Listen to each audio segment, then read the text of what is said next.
O bem e o mal. Livro dos Espíritos, questão 629. Qual a definição de moral? A moral é a regra do bem proceder, a que permite distinguir entre o bem e o mal. Ela é fundada sobre o cumprimento da lei de Deus. O homem procede bem quando faz tudo para o bem de todos, porque cumpre a lei de Deus. 630. Como se pode distinguir o bem e o mal? O bem é tudo que está conforme a lei de Deus. O mal é tudo o que é contrário. Assim, fazer o bem é proceder conforme a lei de Deus. Fazer o mal é infringir essa lei.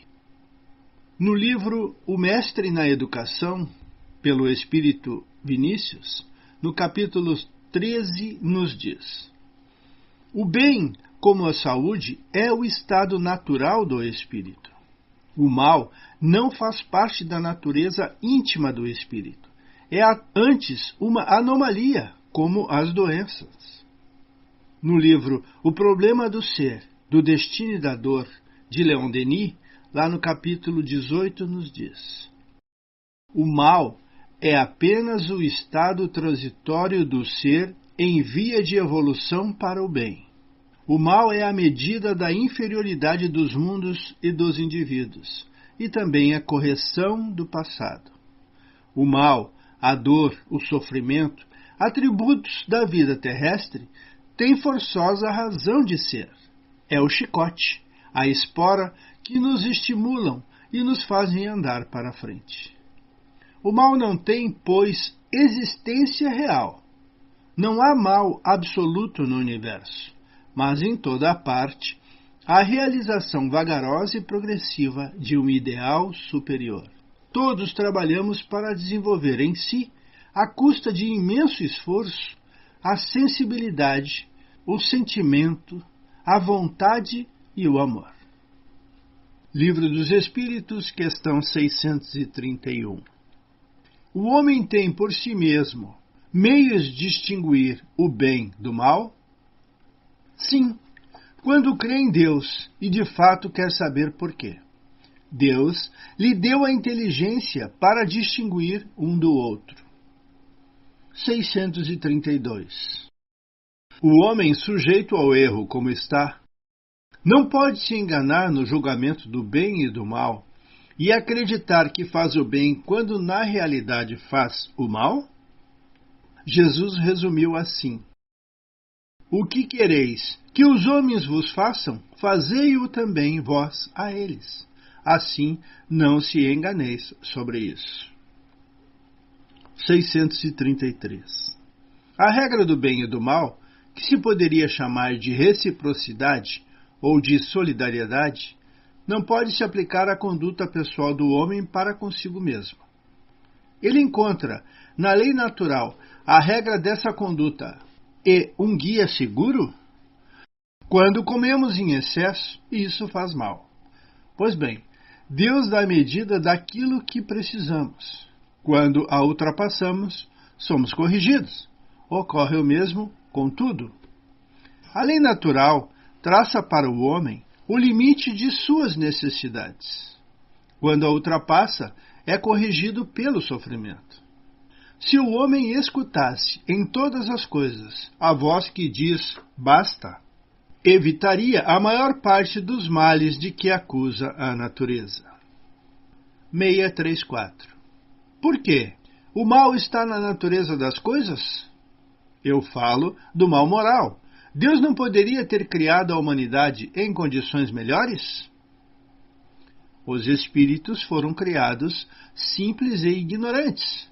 Deus deixa ao homem a escolha do caminho. Tanto pior se toma o mal. Sua peregrinação será maior. É preciso que o espírito adquira experiência, e para isso é necessário que conheça o bem e o mal. É por essa razão que há a união do espírito ao corpo. No livro Evolução para o Terceiro Milênio, lá no capítulo 4, nos diz: O princípio central da lei divina é a evolução, que faz do movimento a essência da vida. Nada é imutável, fixo ou perfeito neste mundo. Antes, tudo caminha para o crescente aperfeiçoamento para Deus, que é a perfeição. Para o Espiritismo, o homem é uma fase da evolução espiritual.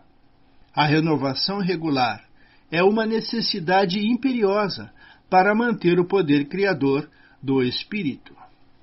A razão identifica a uniformidade da lei natural, diante das diversas necessidades do homem. Livro dos Espíritos, questão 635. As diferentes posições sociais criam necessidades novas, que não são as mesmas para todos os homens. A lei natural parece, assim, não ser uma regra uniforme?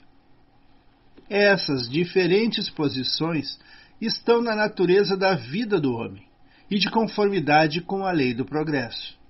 Isso não invalida a unidade da lei natural, que se aplica a tudo. Kardec comenta: as condições de existência do homem mudam de acordo com os tempos e os lugares, o que resulta para ele em necessidades diferentes e posições sociais apropriadas a essas necessidades. Porém, essa diversidade está na ordem das coisas, está conforme a lei de Deus e é una quanto ao seu princípio. Cabe à razão distinguir as necessidades reais das artificiais ou convencionais. 636. O bem e o mal são absolutos para todos os homens? A lei de Deus é a mesma para todos, mas o mal depende principalmente da vontade que se tem de praticá-lo. O bem é sempre o bem e o mal sempre o mal. Qualquer que seja a posição do homem, a diferença está no grau de responsabilidade. 639. O mal que se comete não é, muitas vezes, o resultado da posição em que nos colocam outros homens? E, nesse caso, quais são os mais culpados? O mal recai sobre aquele que o causou. Porém, o homem que é conduzido ao mal pela posição que exerce é menos culpado do que aquele que o causaram. Contudo, cada um será corrigido, não somente pelo mal que tiver feito, como também pelo que tenha provocado. No livro As Leis Morais, Rodolfo Caligares, no capítulo A Responsabilidade do Mal. Perante a justiça divina, cada um se faz responsável, não só pelo mal que tenha feito, direta e pessoalmente, como também pelo mal que tenha ocasionado em decorrência de sua autoridade ou de sua influência sobre outrem. Ninguém, todavia, jamais poderá ser violentado em seu foro íntimo. Isso posto, quando compelidos por uma ordem formal, seremos ou não culpáveis, dependendo dos sentimentos que experimentamos e da forma como atuamos ao cumpri-la. Exemplificando, podemos ser enviados à guerra contra a nossa vontade, não nos cabendo, nesse caso, nenhuma responsabilidade pelas mortes e calamidades que delas se originem. Se, porém, no cumprimento desse dever cívico, sentirmos prazer em eliminar nossos adversários, ou se agirmos com crueldade, seremos tanto ou mais culpados do que os assassinos passionais. Livro dos Espíritos, 640. Aquele que não faz o mal, mas se aproveita do mal feito por outro, é culpado da mesma forma? É como se o cometesse. Ao tirar proveito, participa dele. Talvez não pratique a ação, mas se, ao encontrar tudo feito, faz uso disso, é porque o aprova, e ele mesmo o faria se pudesse ou se ousasse. 641. O desejo do mal é tão repreensível quanto o próprio mal? Depende. A virtude é resistir voluntariamente ao mal que se deseja praticar, especialmente quando se tem a possibilidade de satisfazer esse desejo. Mas, se é apenas por falta de ocasião, há a culpa. Não basta se tenha as aparências da pureza. Acima de tudo, é preciso ter a do coração. Vamos ficar por aqui, agradecidos e pedindo sempre: Jesus esteja conosco.